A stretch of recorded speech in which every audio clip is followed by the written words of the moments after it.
Amin. Jemaat silahkan duduk. 1 Yohanes 1 ayat 9. Jika kita mengaku dosa kita, maka Ia adalah setia dan adil, sehingga Ia akan mengampuni segala dosa kita dan menyucikan kita dari segala kejahatan. Pada saat ini mari kita datang ke hadapan Tuhan untuk mengakui segala dosa-dosa kita. Sebagaimana ayat pengakuan dosa yang baru saja kita dengar, Tuhan kita adalah Tuhan yang setia dan adil, sehingga Ia akan mengampuni segala dosa kita menjadi putih bersih. Yesus bayar semua.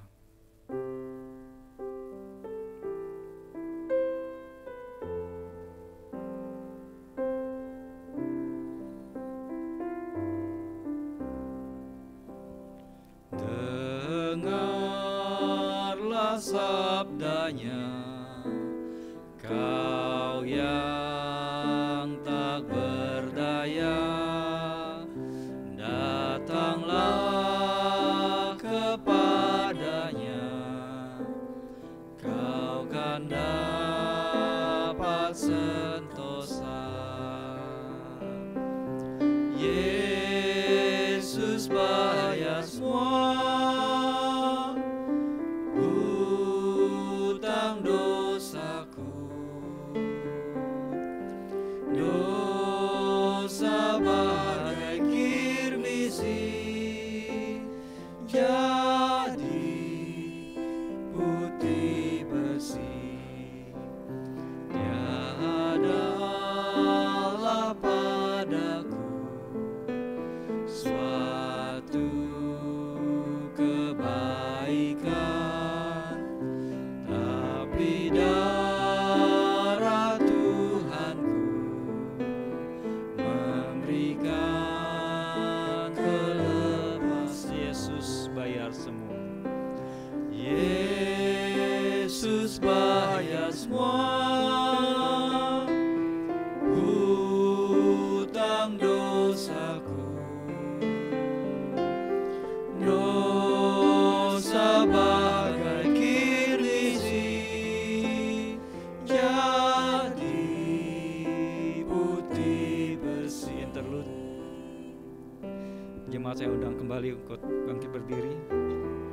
Mari di hadapan tahtanya kita bertelut. Kita katakan kita jadi anak Allah, bersyukurlah hati kita.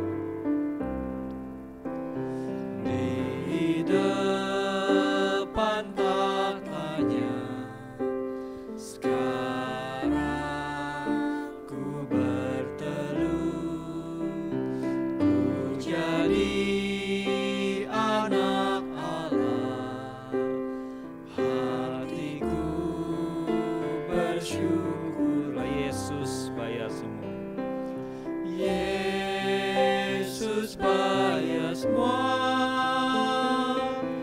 hutang dosaku,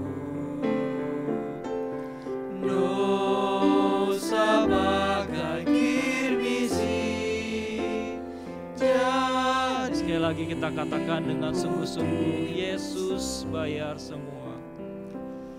Yesus bayar semua hutang dosaku, dosa bagai kirmisi jadi putih bersih.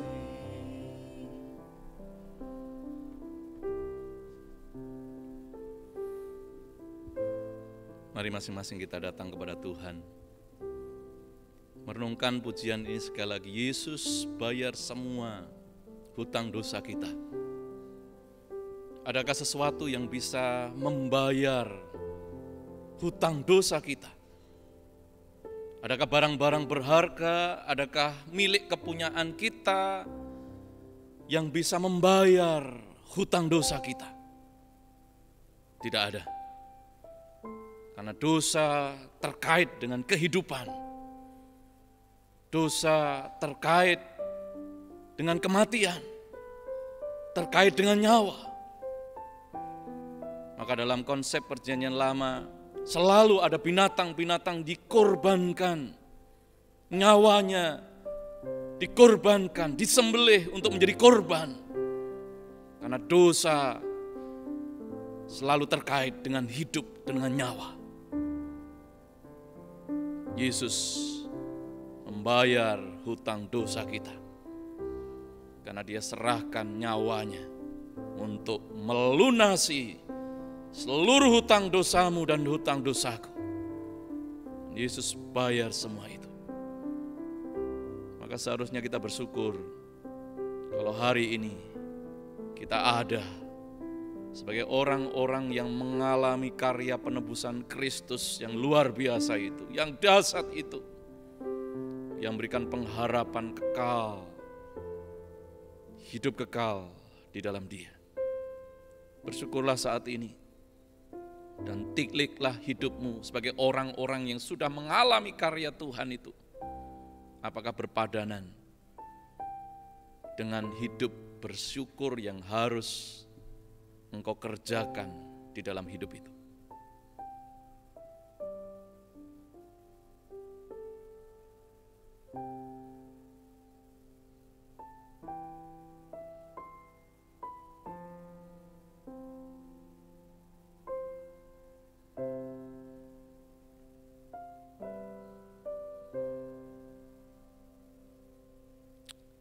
Tuhan, terima kasih Tuhan.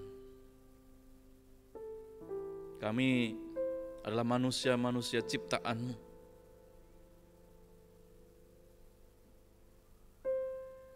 Namun kami adalah manusia-manusia yang gagal menjalani tujuan Allah menciptakan manusia itu, menciptakan hidup kami itu. Kami seringkali memberontak, hidup tidak taat, hidup untuk diri kami sendiri, hidup menyimpang dari tujuan Allah menciptakan kami. Tujuan Allah menyelamatkan kami. Tujuan Allah menyatakan anugerahnya dalam hidup kami. Kami tidak hanya menyimpang Tuhan, tapi kami seringkali justru mendukakan hati Tuhan dengan segala macam perbuatan-perbuatan kami yang tidak berkenan di hadapan Tuhan. Sebab itu Tuhan, sekali lagi kami datang kepada Tuhan. Kami mohon Tuhan mengampuni segala dosa dan pelanggaran hidup kami. Tuhan mengampuni kami sebagai seorang murid yang seharusnya meneladani guru agung itu. Tapi kehidupan kami sebagai murid tidaklah sedemikian. Kami minta ampun sebagai orang tua yang seharusnya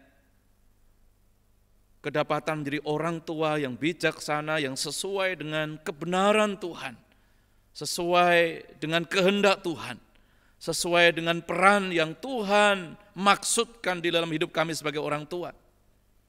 Namun kami tidak kedapatan seperti itu. Tuhan, ampuni kami.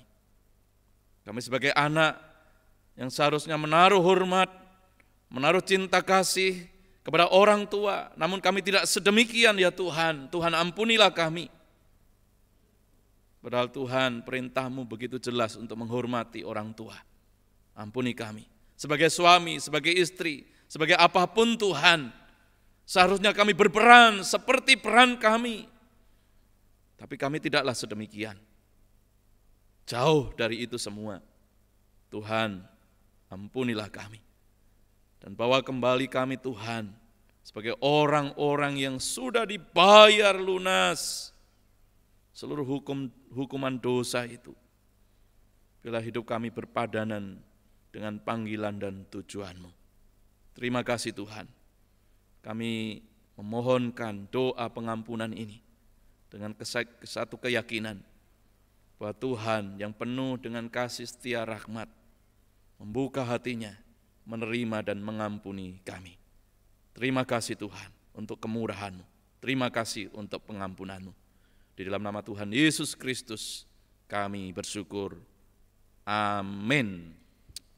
Jemaat terkasih, dengarlah petunjuk hidup baru kita sebagai orang-orang yang sudah diampuni oleh Tuhan.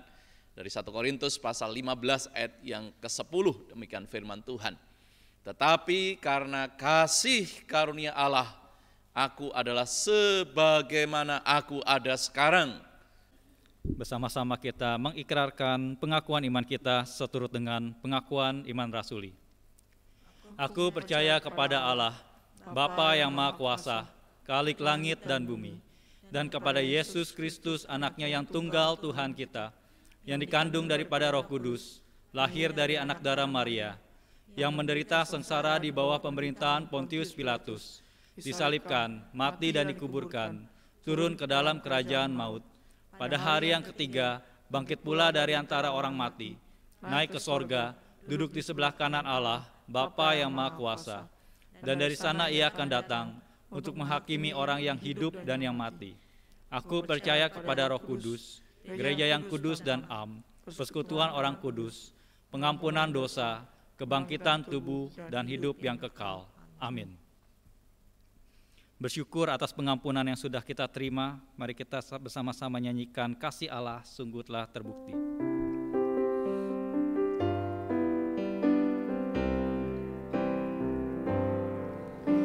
Kasih Allahku sungguh telah terbukti, ketika Dia serahkan anaknya. Kasih Allah mau berkorban bagi kau dan aku. Tak ada kasih seperti kasih. Bersyukur, bersyukurlah. Bersyukur, bersyukur, bersyukurlah, bersyukur karena kasih setiamu. Ku sembah, ku sembah dan ku sembah. Selama hidupku ku sembah kau Tuhan. Kasih Allahku sungguh telah terbukti. Kasih Allahku sungguh telah terbukti, ketika Dia serahkan anaknya. Kasih Allah mau berkorban bagi kau dan aku. Tak ada kasih seperti kasih. Bersyukur, bersyukurlah. Bersyukur, bersyukur, bersyukurlah, bersyukur karena kasih setiamu. Ku sembah, ku sembah, ku sembah dan ku sembah. Selama hidupku, sekali lagi kita katakan dengan sungguh-sungguh, bersyukur, bersyukurlah. Bersyukur, bersyukur, bersyukurlah karena kasih setiamu. Ku sembah, ku sembah, ku sembah dan ku sembah. Selama hidupku ku sembah kau Tuhan. Jemaat silakan duduk kembali. Saatnya kita mendengarkan firman Tuhan yang menjadi kekuatan dan pedoman dalam kehidupan kita. Mari kita bersama-sama nyanyikan pribadi yang mengenal hatiku.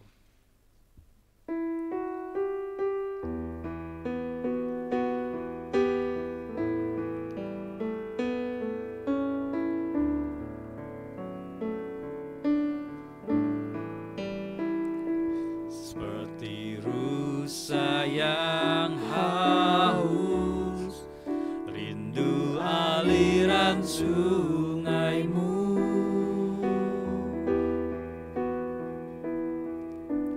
Hatiku tak tahan menunggumu.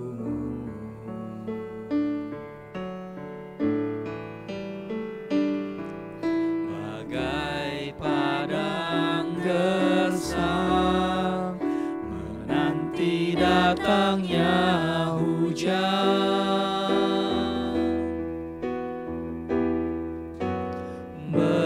begitu pun jiwaku.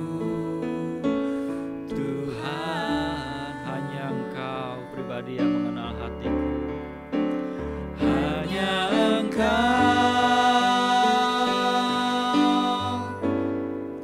pribadi yang mengenal hatiku. Tiada yang tersembunyi bagimu. Seluruh isi hatiku Kau tahu, dan bawaku untuk lebih dekat lagi padamu, tinggal dalam indahnya dekapan kasih-Mu. Seperti rusa yang haus, seperti rusa yang haus, rindu aliran sungai-Mu.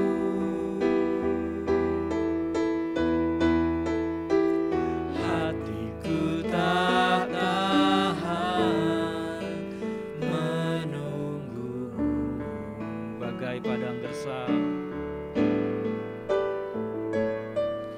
bagai padang gersang, menanti datangnya hujan.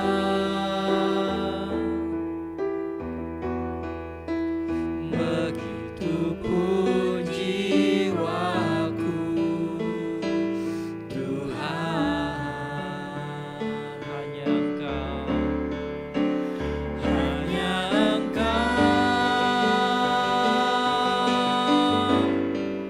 pribadi yang mengenal hatiku. Tiada yang tersembunyi bagimu. Seluruh isi hatiku Kau tahu, dan bawaku untuk lebih dekat lagi padamu, tinggal dalam indahnya dekapan. Saya undang jemaat untuk bangkit kembali. Hanya Engkau pribadi yang mengenal hatiku. Hanya Engkau pribadi yang mengenal hatiku. Tiada yang tersembunyi bagimu. Seluruh isi hatiku Kau tahu, dan bawaku untuk lebih dekat lagi padamu, tinggal dalam indahnya dekapan kasih-Mu. Selagi naikkan rap ini dengan lembut saudaraku, biarlah menjadi doa kita di hadapan Tuhan. Hanya Engkau pribadi yang mengenal hatiku Tuhan, pribadi yang mengenal hatiku. Tiada yang tersembunyi. Benar Tuhan, tiada yang tersembunyi bagimu. Isi hatiku Kau tahu, dan bawaku untuk lebih dekat, untuk lebih dekat lagi padamu, tinggal dalam indahnya dekapan kasih-Mu. Tinggal dalam indahnya dekapan kasih-Mu. Tinggal dalam indahnya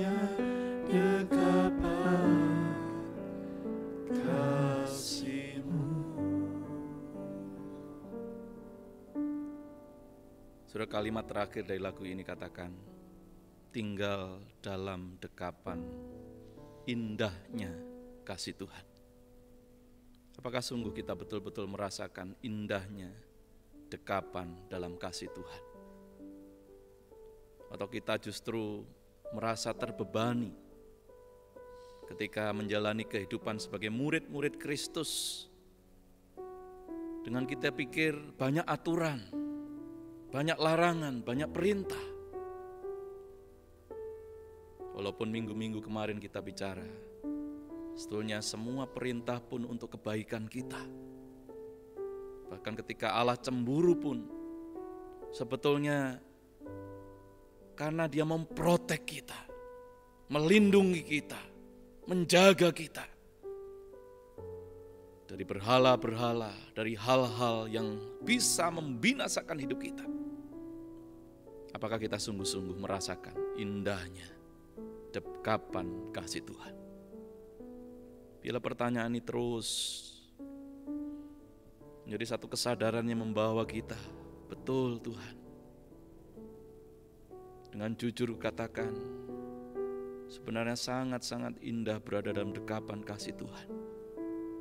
Sehingga walaupun peristiwa apapun, kondisi apapun boleh terjadi, tapi itu tidak akan pernah merampas kasih Tuhan, kemuliaan Tuhan di dalam hidupmu dan hidupku.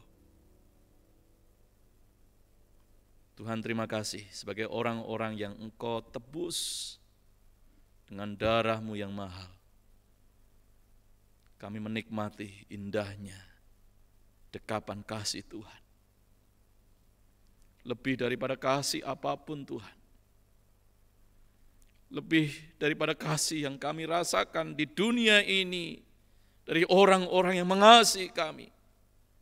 Karena kasih itu terlalu indah, melampaui segala sesuatu. Dan ketika kami sungguh-sungguh tenggelam di dalam kasih-Mu, kami sungguh boleh merasakan satu hal yang luar biasa, kemuliaan-Mu yang membawa damai, membawa sukacita yang tiada tara dalam hidup kami. Tuhan, biarlah pengalaman-pengalaman bersama Tuhan terus mewarnai hidup kami hari lepas hari, dalam seluruh aspek kehidupan yang kami jalani. Terima kasih Tuhan, terima kasih. Hari ini kami rindu belajar kebenaran firman Tuhan. Tuhan, buka hati kami, buka telinga kami, buka seluruh pemikiran kami. Bila Roh Kudus memberikan iluminasi bagi setiap kami untuk memahami firman Tuhan. Dan selanjutnya boleh dikuatkan untuk boleh melakukannya dalam hidup kami hari lepas hari. Berkati waktu ini Tuhan. Di dalam nama Tuhan Yesus Kristus kami berdoa. Amin. Silakan duduk kembali Bapak Ibu terkasih. Selamat pagi, shalom. Puji nama Tuhan. Bapak Ibu yang di gereja maupun di tempat tinggal masing-masing, kiranya anugerah Tuhan terus menjadi bagian hidup kita. Dan kita bersyukur kita sudah boleh memasuki musim yang baru, musim yang indah, musim semi, musim spring, yang tentunya membawa kehangatan setelah musim dingin yang kita lalui. Dan bila itu memberikan semangat yang baru dalam hidup kita, saudaraku. Karena musim dingin itu sering digambarkan dengan musim yang freeze, begitu saudaraku, jadi mager gitu ya, malas gerak mana-mana. Tapi spring terjadi dan itu membawa satu aura yang bagus sekali, membawa satu kesegaran, kehangatan di dalam hidup kita. Puji nama Tuhan. Mari kita membaca satu bagian firman Tuhan, saudaraku, Yohanes pasal 16, kita akan baca bersama-sama. Yohanes pasal 16 ayat yang kelima sampai ayat yang ke-15. Yohanes pasal 16 ayat yang kelima sampai ayat yang ke-16. Mari kita akan baca pelan-pelan saja, saudaraku. Yohanes pasal 16 ini ayat yang kelima sampai ayat yang ke-15. Di layar juga sudah ada. Mari kita baca. 1, 2, 3. Tetapi sekarang aku pergi kepada Dia yang telah mengutus aku, dan tiada seorang pun di antara kamu yang bertanya kepadaku, kemana engkau pergi? Tetapi karena aku mengatakan hal itu kepadamu, sebab itu hatimu berduka cita. Namun benar yang kukatakan ini kepadamu adalah lebih berguna bagi kamu jika aku pergi. Sebab jikalau aku tidak pergi, penghibur itu tidak akan datang kepadamu. Tetapi jikalau aku pergi, aku akan mengutus dia kepadamu. Dan kalau ia datang, ia akan menginsapkan dunia akan dosa, kebenaran dan penghakiman. Akan dosa, karena mereka tetap tidak percaya kepadaku. Akan kebenaran, karena aku pergi kepada Bapa dan kamu tidak melihat aku lagi. Akan penghakiman, karena penguasa dunia ini telah dihukum. Masih banyak hal yang harus kukatakan kepadamu, tetapi sekarang kamu belum dapat menanggungnya. Tetapi apabila ia datang, yaitu Roh kebenaran, ia akan memimpin kamu ke dalam seluruh kebenaran, sebab ia tidak akan berkata-kata dari dirinya sendiri, tetapi segala sesuatu yang didengarnya itulah yang akan dikatakannya. Dan ia akan memberitakan kepadamu hal-hal yang akan datang. Ia akan memuliakan aku, sebab ia akan memberitakan kepadamu apa yang diterimanya daripadaku. Segala sesuatu yang Bapa punya adalah aku punya. Sebab itu aku berkata, ia akan memberitakan kepadamu apa yang diterimanya daripadaku. Demikian jawab pembacaan firman Tuhan. Berbahagialah kita yang baca, merenungkan, dan melakukan dalam hidup kita hari lepas hari. Nah Bapak Ibu yang terkasih, bagian ini sebetulnya merupakan bagian yang penting karena menjadi sebuah nasihat, bahkan boleh dikatakan inilah pesan-pesan terakhir daripada Tuhan Yesus di dalam kehidupannya, dalam pelayanannya, di dalam dunia ini, begitu ya. Jadi ini pesan-pesan terakhir sebelum nanti Tuhan Yesus masuk dalam masa penganiayaan, penderitaan, kematian, dan pada akhirnya bangkit dan naik ke surga, saudaraku. Nah, maka Yohanes pasal 14 sampai pasal 17 itu menjadi bagian itu, saudara, menjadi pesan-pesan terakhir daripada Tuhan Yesus. Saudaraku, memiliki keselamatan atau hidup kekal, saudaraku, memang itu adalah anugerah daripada Tuhan. Itu betul-betul adalah kasih karunia daripada Tuhan. Namun menjadi pengikut Kristus tentu, saudaraku, menjadi sebuah perjalanan panjang dan menjadi sebuah perjuangan yang tidak mudah, tidak gampang seperti itu. Oleh sebab itu, saudaraku, Yesus memberikan satu pesan-pesan, nasihat-nasihat yang penting di dalam Yohanes pasal 14 sampai pasal 17 itu. Kalau kita melihat, saudaraku, mulai dari pasal 14, Yesus kembali memberi kekuatan kepada para murid. Yesus kembali meyakinkan akan pengharapan yang mereka akan miliki. Jangan takut, jangan khawatir, aku akan pergi kepada Bapa dan akan menyediakan tempat bagimu. Tidak berhenti di situ, Tuhan Yesus terus menerus, saudaraku, berbicara untuk apa? Untuk menguatkan para murid. Dalam bagian, salah satu bagian yang kita baca, saudaraku, mulai pasal 14 juga sudah ada. Dia katakan, kamu tidak akan sendiri. Aku akan mengirimkan Roh Kudus itu, yang akan menolong kamu, yang akan menguatkan kamu dalam perjalanan rohani itu, dalam perjalanan sebagai pengikut Kristus yang seperti itu, saudaraku. Dan kemudian dalam bagian selanjutnya Yesus berkata tentang kasih, hidup di dalam kasih untuk saling menguatkan di dalam kasih satu dengan lain. Pentingnya satu komunitas untuk terus bisa saling menguatkan di tengah perjalanan yang panjang, perjuangan yang harus kita lalui sebagai pengikut-pengikut Kristus yang tidak mudah, yang tidak gampang itu. Dan kemudian bagian terakhir dari Yohanes pasal 17, Yesus mendoakan para murid. Itu artinya memang, saudaraku, perjuangan kita, perjalanan kita sebagai murid-murid Kristus itu tidaklah mudah.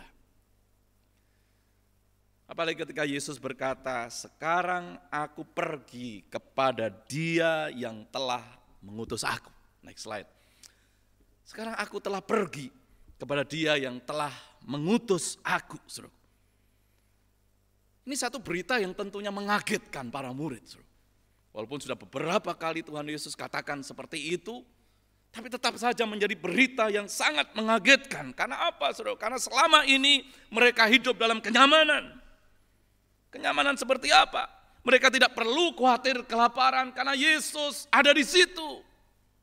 Bahkan ketika tidak ada makanan, Tuhan Yesus sanggup melakukan mujizatnya, menyediakan. Dan akhirnya mereka tidak pernah kelaparan. Tidak pernah khawatir sakit. Karena Yesus selalu saja bisa menyembuhkan orang-orang yang sakit. Mereka tidak merasa khawatir, kecelakaan, tenggelam dan sebagainya. Karena Yesus ada di situ, hadir di situ dan selalu siap menolong mereka. Mereka dalam situasi-situasi kenyamanan yang seperti itu. Dan mereka tidak perlu takut dengan cemoohan orang banyak. Dengan pikiran-pikiran negatif orang banyak yang memusuhi, bahkan konspirasi apapun. Karena apa? Yesus boleh dikatakan menjadi bemper dalam kehidupan mereka. Saudaraku. Ada Yesus. Maka yang diserang selalu Yesus. Mereka aman-aman, saudaraku. Berlindung di sekitar Tuhan Yesus. Di belakang Yesus begitu. Maka itu kehidupan yang paling nyaman sekali, saudaraku. Tidak takut kelaparan, tidak takut sakit, tidak ada bahaya, tidak takut serangan orang lain. Karena adalah figur Yesus ada di situ, saudaraku. Maka ketika Yesus berkata, sekarang aku pergi kepada Dia yang telah mengutus aku. Saudaraku, tentunya ini tidak mudah bagi para murid. Maka Yesus berkata, tidak ada seorang pun di antara kamu yang bertanya kepadaku, kemana engkau pergi? Kenapa, saudara? Maka banyak penafsir katakan karena murid-murid terlalu tenggelam, saudaraku, di dalam kesedihan seperti itu. Gak ada yang tanya, karena apa? Karena mereka pikiran mereka dikuasai, aduh gimana ya, nanti kalau Yesus pergi kita seperti apa ini? Mereka fokus seperti itu. Karena orang yang sedih itu akhirnya tidak peduli apa yang di sekitarnya. Tidak bisa berpikir panjang, tidak bisa berpikir luas, saudaraku. Terlalu tenggelam dalam situasi seperti itu. Sehingga Yesus pun berkata, kamu gak pernah ada yang tanya, kamu pergi. Tak pernah konsentrasi karena itu sudah betul-betul membuat mereka sedih sekali. Membuat mereka begitu terfokus kepada satu kata-kata itu, Yesus akan pergi. Maka saudaraku, banyak penafsir Alkitab katakan mereka begitu tenggelam dalam kondisi seperti itu. Saudara. Yesus melanjutkan, bukankah aku sudah berkali-kali katakan kepadamu, dan hatimu maka menjadi berduka cita. Karena itulah kamu akan akhirnya berduka cita karena situasi, karena kata-kata itu. Aku akan pergi dan kamu berpikir, wah nanti jadi seperti apa dan sebagainya. Dan itu membuat mereka begitu tenggelam dalam kesedihan. Terus lagi Tuhan Yesus katakan, benar, memang aku mau pergi. Tapi pergi itu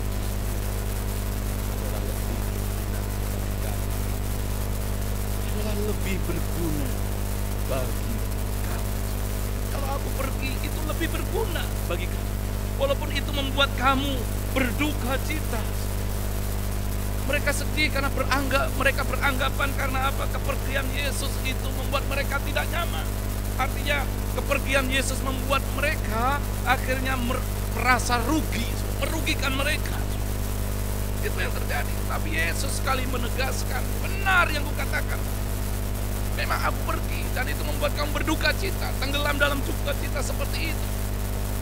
Dan kamu anggap merugikan dan sebagainya. Tapi saya mau katakan sebenarnya ayat kontras dengan ayat sebelumnya, ayat yang ke-6. Namun benar yang dikatakan ini adalah lebih berguna bagi kamu jika aku pergi. Pertanyaannya, mengapa lebih baik jika Kristus dan tidak selalu? Lebih baik Kristus bagi Yesus. Saudara yang terkasih, Yesus mati, Yesus bangkit, Yesus naik ke surga. Maka setelah itu Roh Kudus akan datang dan memimpin mereka sedemikian rupa sehingga mereka mengerti secara lebih penuh, lebih lengkap tentang maksud kedatangan Kristus ke dunia ini daripada saat mereka bersama-sama dengan Dia. Roh Kudus itu justru punya kerjaan untuk menerapkan, mengaplikasikan, menjelaskan dengan begitu detail karya Kristus, kematiannya, kebangkitannya, dan kenaikannya ke surga dalam kehidupan orang-orang percaya. Dan membuat banyak orang akhirnya tersadar untuk hal itu. Saat Yesus berada di dunia, sebagai manusia jelas, saudaraku, Dia tidak bisa berada di tempat yang lain ketika Dia berada di satu tempat. Dia terbatas dengan dimensi ruang dan waktu seperti itu. Sebagai manusia. Tetapi saudara, ketika Roh Kudus datang, maka saudara yang terkasih, itu tidak dibatasi dengan dimensi tempat, dimensi waktu. Sehingga bisa menerapkan pekerjaan penebusan karya Kristus di seluruh dunia ini. Bagi banyak orang, saudara. Maka saudaraku, seorang penafsir Alkitab yang bernama Barnes katakan demikian, next slide. Maka kepergian Tuhan Yesus itu memang merupakan sumber kesedihan yang dalam bagi rasul-rasul. Tapi kalau mereka bisa lihat seluruh peristiwa-peristiwa yang ada, saudaraku, maka seharusnya mereka tidak sesedih itu. Karena apa? Karena itu tadi adalah lebih berguna bagi kamu jika aku pergi. Dan kadangkala Allah memang mengambil dari kita sesuatu yang baik itu. Dan untuk apa? Justru Dia memberikan berkat yang lebih baik. Seringkali Tuhan itu melakukan yang seperti itu, dan itu menjadi gambaran begitu. Yesus itu terbaik, bukan berarti ini ada tingkatan Roh Kudus itu tertinggi, terbaik. Tidak, saudara. Tapi ini ingin mencoba menjelaskan bahwa ada saat-saatnya kita pikir ini yang terbaik, saudara. Tetapi ada kalanya Tuhan justru mengambil untuk memberikan yang lebih baik dari yang terbaik itu. Saudara, itu kadang-kadang tidak kita dimengerti oleh para murid, juga banyak orang Kristen saat ini. Maka Barnes katakan seperti itu. Inilah deskripsi, itulah gambaran bagaimana Allah bekerja. Dia udah berikan yang terbaik, dan kita merasa ini sudah, wah ini yang paling baik, dan kita rasa ini yang, wah kita pertahankan dan kita nyaman dengan itu. Tapi sebenarnya Tuhan bisa mengerjakan dan memberikan yang lebih baik daripada itu. Maka Leon Morris katakan, ungkapan adalah lebih berguna bagi kamu. Itu perlu kita perhatikan secara serius. Bagi para murid, kepergian Yesus kelihatan. Bahkan Leon Morris katakan itu sebagai bencana. Membuat mereka tidak nyaman. Membuat mereka yatim piatu. Kehilangan banyak hal. Maka Leon Morris katakan itu kayaknya seperti bencana. Tapi sebetulnya itu adalah untuk keuntungan para murid itu sendiri. Untuk keuntungan kita sendiri. Maka dengan demikian, so next slide. kita menyadari betapa pentingnya peranan Roh Kudus dalam kehidupan orang percaya. Betapa pentingnya karya Roh Kudus dalam kehidupan orang percaya. 8, 13, 15 banyak berbicara tentang itu. Dan kalau ia datang, ia akan menginsafkan dunia akan dosa, kebenaran dan penghakiman. Ayat 13. Tapi apabila ia datang, yaitu Roh kebenaran, ia akan memimpin kamu ke dalam seluruh kebenaran. Sebab ia tidak akan berkata-kata dari dirinya sendiri, tapi segala sesuatu yang didengarnya itulah yang akan dikatakannya. Dan ia akan memberitakan kepadamu hal-hal yang akan datang. Ayat 15b, ia akan memberitakan kepadamu apa yang diterimanya daripadaku. Saudaraku, Yesus mengatakan ini supaya para murid melihat hebatnya karunia Roh Kudus yang akan diberikan kepada mereka. Supaya mereka melihat bahwa sekalipun mereka dalam begitu banyak tantangan, saudaraku, begitu banyak ancaman, begitu banyak dunia membenci mereka, saudaraku, memusuhi mereka, bahkan mereka akan mengalami penganiayaan, penderitaan yang luar biasa, tetapi Yesus mau tekankan, ingatkan dan sadarkan para murid melalui pekerjaan Roh Kudus yang berkarya di dalam hidup mereka. Mereka tetap mendapatkan kekuatan, bahkan Tuhan bisa pakai untuk membuat dunia berbalik kepada Kristus. Maka pada waktu dunia membenci dan memusuhi orang-orang percaya, maka sebenarnya secara alamiah, saudaraku, kita pingin membalas gitu ya. Kalau ada orang yang tidak suka, tidak senang memusuhi kita, ada kecenderungan tendensi manusia yang ingin membalas kejahatan itu dengan kejahatan. Tapi jelas, saudara, itu bukan sikap yang dikehendaki oleh Tuhan. Kita harus mengampuni, kita harus mengasihi mereka, kita harus tetap memberitakan kabar baik, kasih karunia itu dalam kehidupan mereka, saudara, supaya mereka boleh mengalami karya keselamatan Kristus. Dan disitulah, saudaraku, peranan Roh Kudus membantu kita di dalam hal ini. Dalam kehidupan kita menjalani hidup hari lepas hari, saudara, ada banyak hal yang kita perjuangkan, kita gumuli dalam hidup kita, kelemahan-kelemahan kita, dosa-dosa kita yang seringkali menjadi obsesi. Kita terus-menerus gagal di dalam dosa yang sama, kita minta ampun, dosa lagi, terus dalam kegagalan-kegagalan seperti itu. Maka disitulah, saudara, peranan Roh Kudus untuk menolong kita. Ketika kita membuka hati untuk jujur, supaya Tuhan berintervensi, memulihkan, memperbaharui hidup kita. Ketika kita punya komitmen tinggi untuk menjadi pengikut Kristus yang seperti ini, saudara, dengan harapan-harapan, dengan cita-cita kita, tapi kenyataannya seringkali kita gagal di dalam hal itu. Disitulah kita butuh Roh Kudus menolong dan menguatkan kita, membantu kita di dalam hal seperti itu. Oleh sebab itu, next slide, Kyle Heidelman katakan seperti ini. Kita tidak akan pernah bisa menjadi pengikutnya yang sejati jika kita tidak dipenuhi dengan Roh Kudus. Kita tidak akan pernah menjadi pengikutnya yang sejati ketika kita tidak sungguh-sungguh dipenuhi oleh Roh Kudus. Kan ada banyak tantangan di sekitar kita. Ada banyak ketidaksamaan nilai-nilai kita yang harus kita hidupi dengan nilai-nilai dunia ini. Dan seringkali kita mengalami satu ketegangan dalam hal itu. Dan kadang-kala akhirnya kita jatuh, kita tidak mampu bertahan untuk itu, saudara.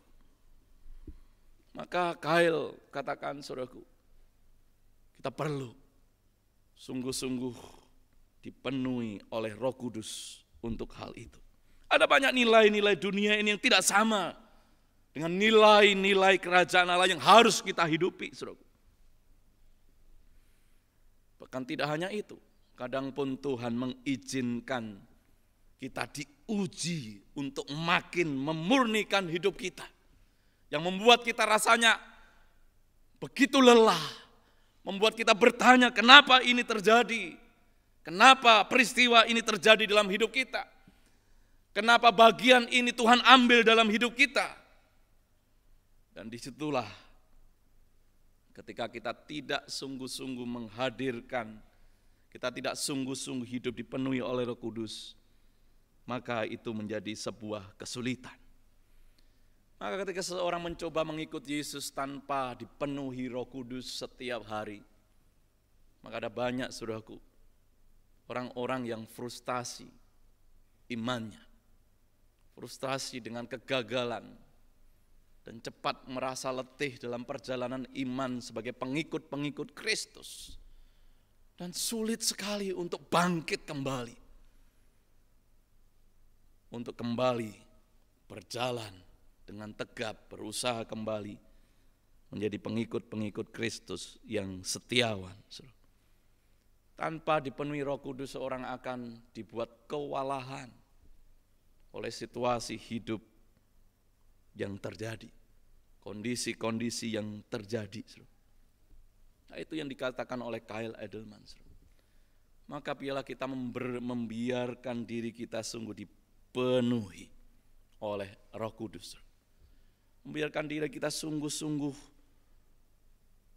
dikuasai, dipimpin oleh Roh Kudus dalam hidup kita hari lepas hari. Dan menariknya saudaraku, sebenarnya faktanya, kebenarannya adalah Roh Kudus ada di dalam diri kita. Roh Kudus ada di dalam diri kita. Dalam konsep perjanjian lama, saudaraku, memang selalu kita mendengar kata Immanuel, Allah beserta dengan kita. Dalam konsep perjanjian baru yang ingin ditekankan sekali lagi adalah Dia tidak hanya beserta dengan kita, bukan hanya sekedar Dia bersama-sama dengan kita, tapi sebetulnya Allah itu ada di dalam kita melalui Roh Kudusnya. Itu fakta yang luar biasa, fakta yang dahsyat sekali, karena Allah tinggal di dalam kita. Allah ada di dalam kita. Dia tidak hanya beserta dengan kita, tapi Dia ada di dalam diri kita. Dan tentunya itu menjadi kekuatan yang luar biasa di dalam kita menjalani, berjuang menjadi pengikut-pengikut Kristus yang setia. Dalam Yohanes pasal 14 ayat 6 pun Yesus berkata, menyebut Roh Kudus sebagai penolong, parakletos. Roma pasal 8 ayat 26, Paulus mengungkapkannya sebagai roh yang membantu dalam kelemahan-kelemahan kita. Begitu membantu, sangat menolong, saudara. Ada sesuatu kekuatan, saudara, yang menguatkan kita, yang menolong kita, saudara. Dia tidak hanya beserta dengan kita, tapi menolong kita, begitu. Saudaraku, Kyle Edelman, saudaraku, menggambarkan itu seperti sebuah eskalator berjalan gitu saudaraku ya. Kalau nanti saudara pulang ke Indonesia begitu ya, mungkin liburan atau apa, kalau saudara naik Garuda atau apapun gitu ke Terminal 3 Ultimate saudaraku dari Soekarno-Hatta, wah itu memang lorongnya panjang sekali gitu ya, lorongnya panjang sekali saudara. Itu jalan dari gate itu, apalagi gate-nya kalau sudah di atas 10 gitu, waduh, panjang saudara begitu ya, panjang perjalanan. Itu biasanya ada eskalator berjalan begitu saudaraku. Sekali-sekali enggak perlu pakai eskalator begitu ya, pakai bawa koper yang isinya 30 kg begitu ya, seret koper 30 kg, terus bawa ransel, bawa tentengan 2-3 biji, terus di depan juga ada. Nah biasanya kan gitu kan, kita bawa waduh full lah begitu ya. Enggak usah naik eskalator jalan sudah begitu ya. Sampai ke bagasi klaim, sampai sudah, tapi pasti ngos-ngosan lah gitu ya, capek kan gitu ya, bawa itu begitu ya. Nah, seperti itu. Kadang-kadang kita, ya, hidup kita Roh Kudus ada di dalam diri kita, tapi kita berjuang sendiri, saudara. Kita berjuang sendiri, kita ngangkat sendiri, saudara. Sehingga tidak heran kita letih, kita lesu, kita frustasi. Kita kewalahan menghadapi pergumulan-pergumulan hidup itu. Karena kita mau tenteng sendiri itu. Suatu saat ada seorang petani, dan petani ini adalah petani yang baru selesai panen gitu, dan membawa hasil panennya, saudaraku, karena dia hidup di satu desa terpencil gitu, dan dia bawa hasil panennya dengan pikulan gitu ya, dengan pikulan yang berat sekali, saudara. Jalannya pun sampai, waduh, pokoknya dia nggak mau rugi, ya, sekuatnya semampu dia begitu ya, dia waduh berat minta ampun begitu ya, sampai jalannya pun enggak bisa cepat, harus terhuyung-huyung karena beratnya tekanan daripada beban yang berat itu dari hasil panennya begitu ya. Ya jalan menyusuri jalan itu, saudaraku, dengan tertatih-tatih, dengan terhuyung-huyung pelan-pelan untuk sampai ke kota yang mungkin belasan kilometer, saudara. Tapi saudaraku, suatu saat ada mobil pick up lewat begitu ya, dan kebetulan itu pick up kosong, terus sopirnya lihat itu bapak petani tua sedang memikul hasil panen pergi ke kota, dan itu pun akan sama-sama pergi ke dalam arah yang sama. Kemudian sopir ini menawarkan, Pak, ayo masuk aja, maksudnya ikut aja di belakang gitu ya, di tempat pick up belakang gitu ya. Kemudian ya oke lah begitu ya. Terus mereka naik dibantuin oleh sopir itu, dan Pak tua ini dengan seluruh beban tadi naik, saudaraku ya, dengan hasil panennya yang besar, yang banyak itu naik ke pick up, saudara. Nah, akhirnya sampai ke kota itu, saudara. Kemudian turunlah, dia bantu turun. Tapi sopir itu heran, saudara. Herannya kenapa? Ini Pak tua kok tetap ngos-ngosan begitu ya, dia pegang-pegang pundaknya begitu ya, merasa capek rasanya. Ini heran begitu ya, si sopir ini, Pak, kenapa begitu ya? Sakit? Enggak gitu. Capek gitu. Loh, kenapa? Kenapa capek? Rupanya saudaraku, singkat cerita, itu waktu di atas pick up, itu pikulannya masih dipikul, saudara, begitu ya. Jadi itu barang tidak mau diletakkan di bak pick up itu, tapi dia tetap pikul itu, begitu ya. Dalam perjalanan dia pikul terus, saudara. Saudaraku, bukankah banyak kehidupan kita seperti itu? Roh Kudus ada di dalam diri kita, ada kekuatan yang luar biasa, tapi seringkali tanpa sadar kita masih memikul beban kita sendiri. Maka tidak heran kita kewalahan, kita frustasi di dalam hidup.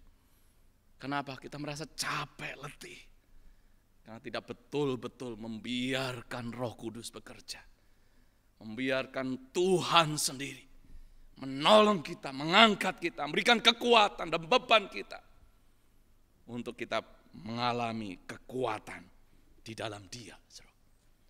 Yang terkasih, Roh Kudus menolong kita, Roh Kudus memimpin kita. Itu penting dalam perjalanan rohani kita sebagai pengikut Kristus, saudaraku. Kita terus harus dipenuhi oleh Roh Kudus. Roh Kudus tidak berkata-kata dari dirinya sendiri. Roh Kudus selalu bertujuan untuk memuliakan Kristus. Jadi pekerjaan Roh Kudus itu pekerjaan yang Kristosentris. Dia tidak berkata-kata dari dirinya sendiri. Roh Kudus itu menerjemahkan, Roh Kudus itu mengaplikasikan, menerapkan karya keselamatan yang Tuhan sudah buat di dalam Kristus Yesus untuk betul-betul dialami oleh orang-orang yang percaya kepadanya. Saudaraku, itulah sejatinya pekerjaan Roh Kudus. Maka Roh Kudus selalu membawa kita untuk memuliakan Kristus. Roh Kudus tidak bekerja sendiri. Roh Kudus tidak berkata-kata dari dirinya sendiri. Tapi dia juga justru menerapkan, mengaplikasikan karya Kristus itu di dalam kehidupan jemaat Tuhan. Maka saudara, Roh Kudus itu menginsapkan kita akan dosa dan membawa kita kepada Kristus. Tapi tidak berhenti sampai di situ. Tapi Roh Kudus juga terus menginsapkan kita akan dosa-dosa kita. Supaya kita sadar kita butuh Dia setiap saat. Rindu dipenuhi, rindu dikuasai, rindu dipimpin oleh Dia. Supaya apa? Supaya pada akhirnya kita semakin hidup serupa dengan Kristus. Jadi karya Roh Kudus tidak berhenti sampai ketika kita diselamatkan. Kita dilahir barukan oleh pekerjaan dan karya Roh Kudus. Tapi Roh Kudus itu akan menolong kita hari lepas hari dalam perjalanan kita, dalam pergumulan kita mengikut Kristus yang tidak mudah. Supaya apa? Kita semakin hari hidup kita serupa dengan Kristus. Maka seluruhnya difokuskan untuk kemuliaan Allah, untuk kemuliaan Kristus. Hanya oleh karena kemurahan Allah dan hanya untuk kemuliaan Allah saja. Dan bila hidup kita selalu menyediakan diri untuk Roh Kudus bekerja, mengintervensi, memulihkan, memperbaharui kita hari lepas hari. Sehingga karya Allah, wajah Kristus, wajah Allah semakin nyata di dalam hidup kita sebagai murid-murid Kristus. Amin. Mari tundukkan kepala kita berdoa.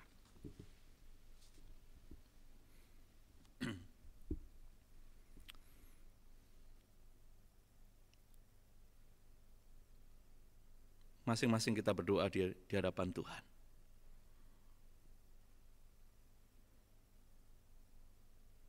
Menjadi pengikut Kristus butuh satu kesadaran akan pentingnya karya Roh Kudus yang menolong, yang membantu, yang menguatkan perjalanan panjang, perjuangan panjang yang harus kita lalui sebagai pengikut Kristus. Tidak mudah, ada banyak pergumulan, ada banyak tantangan untuk hidup serupa dengan Kristus. Jangan dengan kekuatanmu sendiri. Izinkan Roh Kudus menguasai hidupmu. Izinkan Roh Kudus mengintervensi hidupmu. Dia yang sudah ada tinggal di dalammu. Biarkan Dia menguasai hidupmu. Jangan kau pikul sendiri. Izinkan Dia berkarya lebih lagi di dalam hidupmu. Tuhan, inilah doa dan kerinduan kami, Tuhan. Kadangkala kami merasa mampu,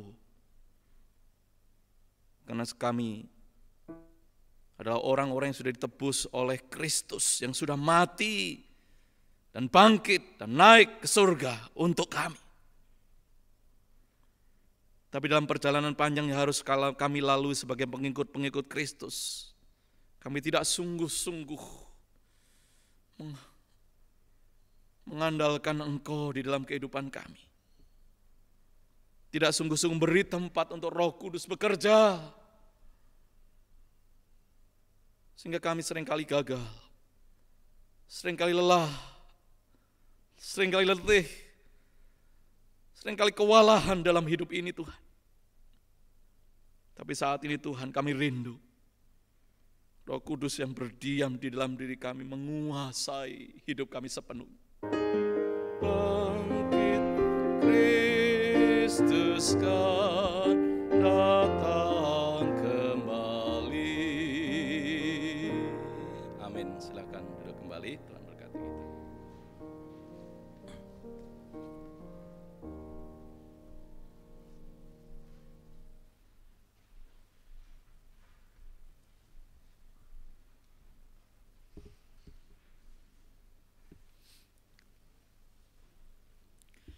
Bagi jemaat yang ingin memberikan persembahan, kami masih menganjurkan untuk dapat dilakukan secara transfer melalui rekening GKY Sydney. Namun bagi yang ingin memberikan secara langsung, bisa memasukkan ke dalam kotak persembahan yang tersedia di belakang di meja usher setelah ibadah selesai. Mari kita bersama-sama menyatakan tekad kita sekali lagi untuk tidak sekedar hanya menjadi penggemar, melainkan menjadi murid Kristus. Kita nyanyikan, "Ku mau jadi murid Yesus."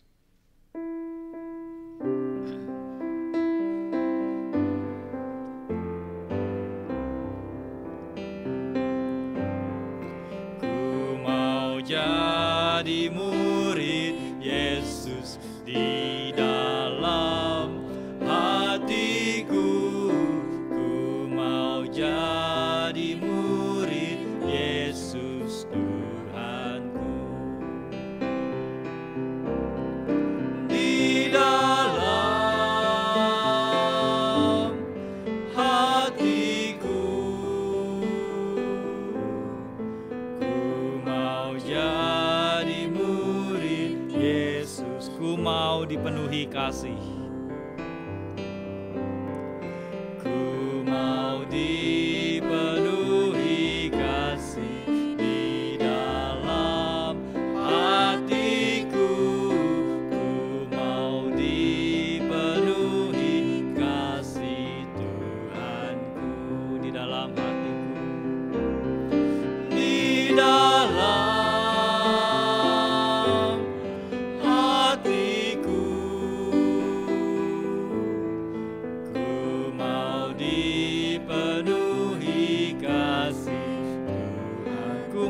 hidup lebih suci.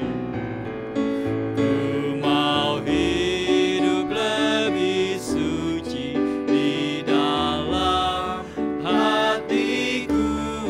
Ku mau hidup lebih suci bagimu. Jemaat saya undang untuk bangkit berdiri. Di dalam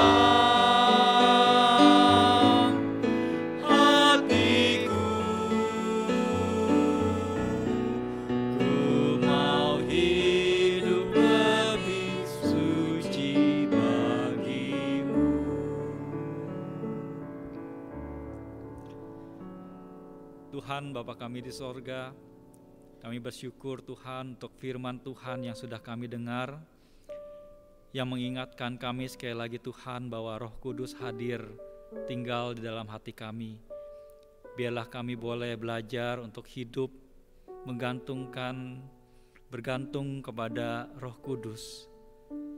Tuhan, tolong kami untuk selalu ingat akan hal itu di dalam kehidupan kami sehari-hari.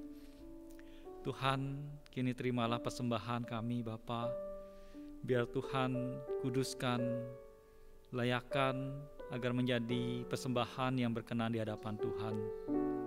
Terima kasih Tuhan, terpujilah nama Tuhan. Hanya di dalam nama Tuhan Yesus Kristus kami berdoa dan mengucap syukur. Amin. Jemaat silahkan duduk, berita penggembalaan.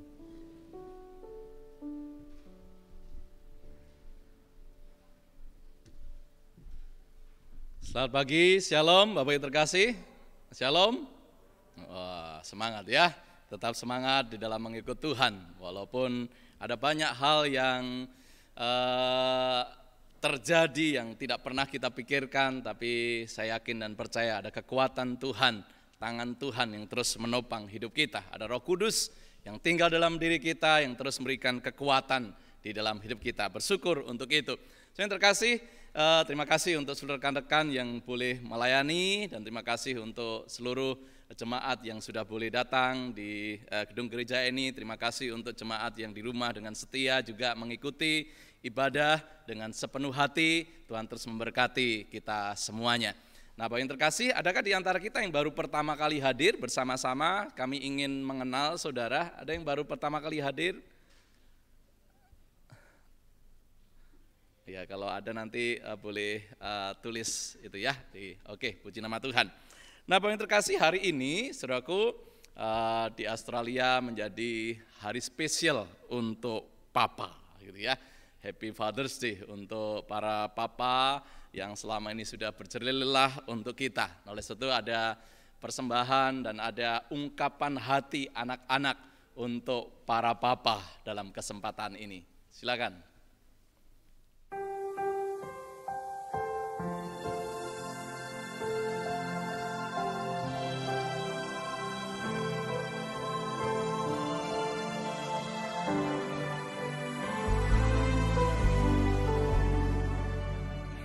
Daddy, Daddy, let me say how I love you every day. You teach me how to be good and work hard for our food. Daddy, Daddy, let me say have a happy Father's Day. Happy Father's Day, Papa Reza. I love you more than ice cream.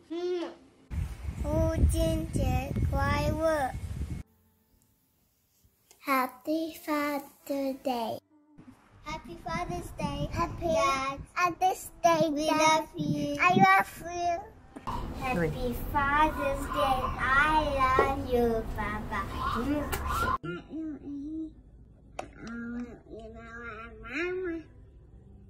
Happy Father's Day, Papa. I love you.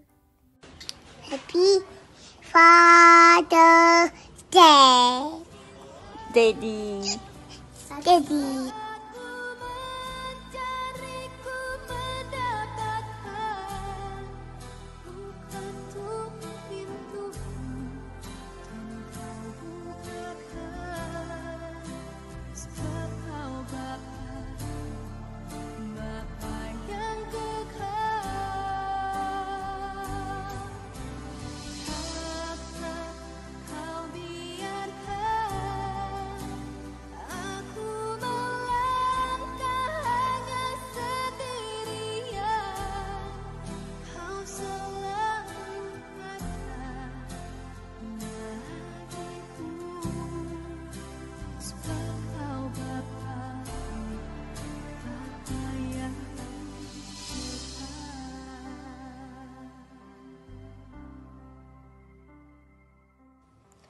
I love you, Daddy, and I will love you forever. Happy Father's Day! Happy Father's Day, Papa. I love you. Happy Father's Day, Papa. Hi, Daddy. Happy Father's Day. I love you. This is for you. Buena festa del Papa. Te amo, Papa. Adios, amigos. Selamat Hari Ayah. I love you, and I love donuts. Thank you for teaching me all about God. Happy Father's Day. My dad's really good. He loves me. He cares about me. He thinks about me. He always gives me hugs. And he's a really good dad who cares about all of us. And he feeds me, and then he makes a place we can live in. He works really, really hard for his job, and I hope God blesses him well. Thank you, and I'll see you. Happy Father's Day, Daddy. We love you. Happy Father's Day, Dad. I love you. Happy Father's Day, Daddy. Thank you for being a great dad. Thank you for everything you've done for us. We love you. God bless you.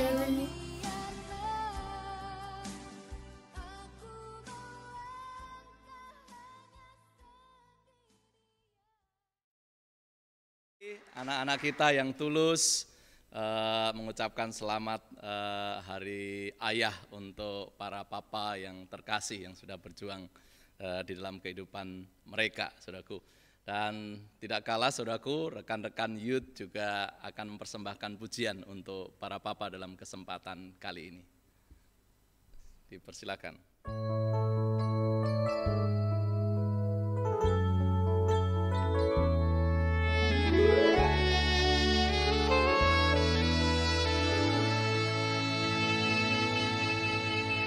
Ku nyanyikan lagu ini untuk papaku yang menjaga aku sampai saat ini.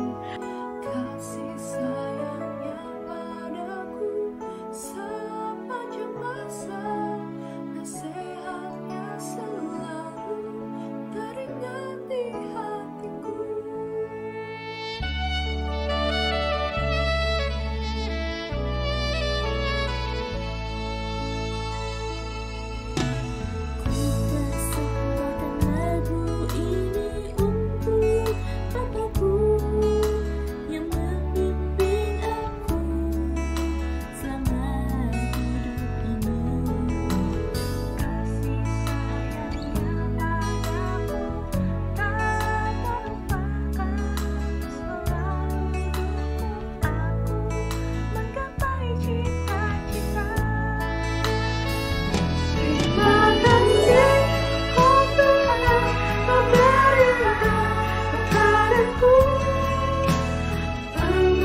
anak-anak muda yang sudah mempersembahkan lagu ini untuk para papa. Tuhan terus memberkati. Saya mengundang untuk para laki-laki yang sudah menjadi papa, silakan bangkit berdiri. Dan kita akan berdoa secara khusus untuk para ayah, para papa dalam kesempatan yang berbahagia ini. Saudara terkasih.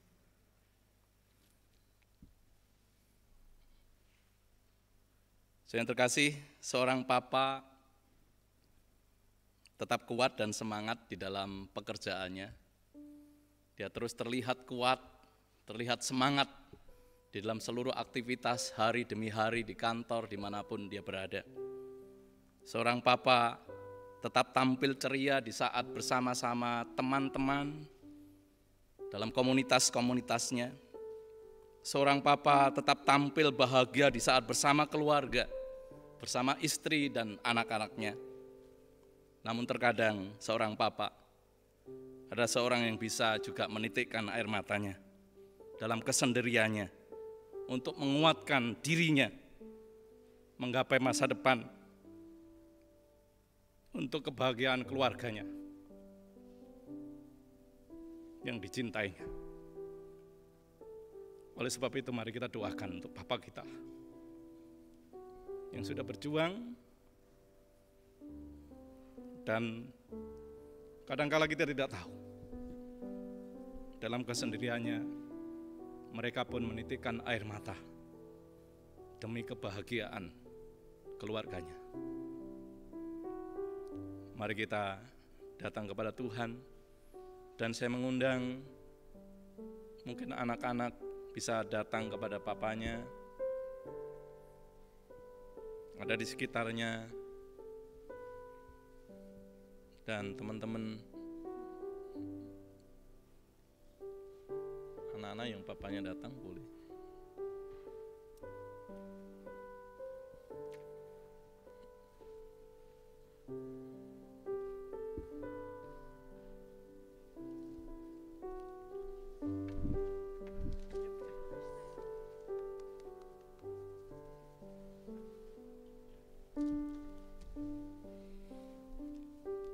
Mari kita satu dalam doa.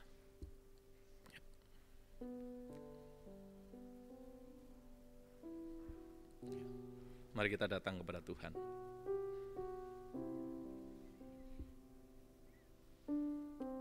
Tuhan, sebagai jemaat-Mu saat ini kami bersyukur. Sebagai keluarga kami bersyukur. Sebagai seorang istri, sebagai anak kami bersyukur. Karena Tuhan hadirkan seorang yang disebut papa, disebut dedi, disebut ayah, disebut sebagai bapa di dalam kehidupan kami.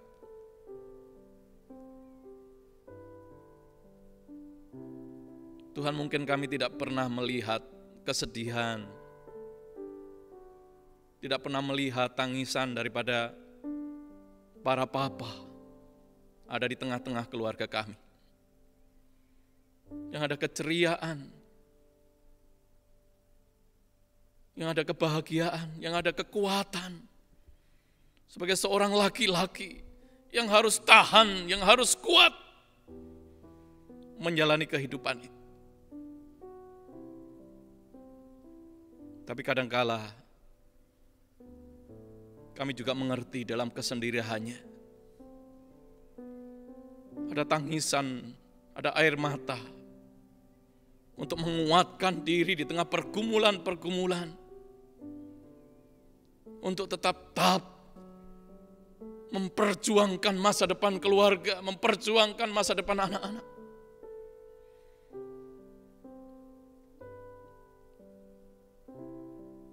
Tuhan, kami mungkin tidak tahu, tapi kami yakin Tuhan,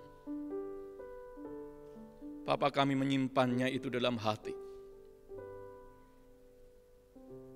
Karena dia ingin tampil, dia ingin keluarganya tetap bahagia. Berjuang walaupun capek, dia tetap tersenyum. Tetap berjuang walaupun di masa-masa sulit, untuk tetap kuat dan bertahan. Oleh sebab itu dalam kesempatan kali ini Tuhan, izinkan kami mengangkat hati kami bersyukur untuk Bapa, untuk Ayah, untuk Bapak, untuk Dedi yang kami kasih. Yang doa kami, Tuhan berkati mereka dengan kekuatan, dengan hikmat bijaksana. Dan biarlah mereka terus kedapatan menjadi pemimpin-pemimpin keluarga yang tidak hanya sukses mengantar keluarga ke dalam masa depan, tapi sungguh-sungguh membawa keluarga untuk hidup berkenan di hadapan Tuhan. Inilah doa kami ya Tuhan. Berkati para papa tercinta kami. Di dalam nama Tuhan Yesus Kristus, kami menyerahkan juga jemaat-Mu dalam berkat Tuhan. Tiap keluarga, tiap usaha pekerjaan studi, biarlah dalam kasih setia Tuhan. Dalam nama Tuhan Yesus Kristus, kami berdoa dan bersyukur. Amin. Mari saya mengundang kita bangkit berdiri semua, dan kita kembalikan segala puji, segala kemuliaan hanya bagi Tuhan. Doksologi.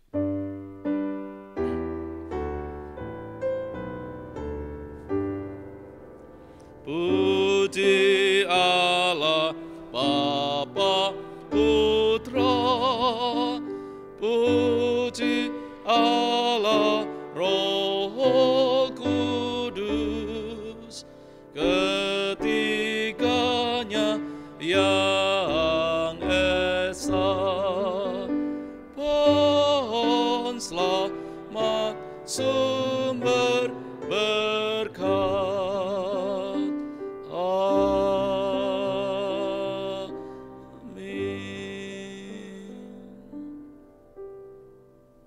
Bapak Ibu yang kukasihi, kembalilah ke rumah masing-masing dan terimalah berkat daripada Tuhan. Kasih karunia dan damai sejahtera di dalam Kristus Yesus, kasih kekal Allah Bapa, pertolongan kekuatan Allah Roh Kudus yang tinggal di dalammu, berkat Allah Tritunggal itu turun atasmu, menyertai dan memberkatimu saat ini sampai selama-lamanya. Amin. Amin.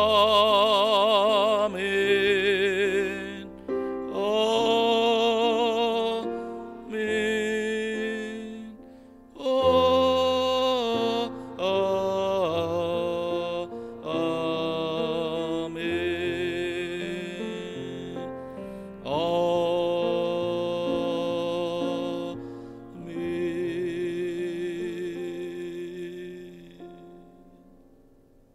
Amin. Silakan duduk. Saat teduh sejenak.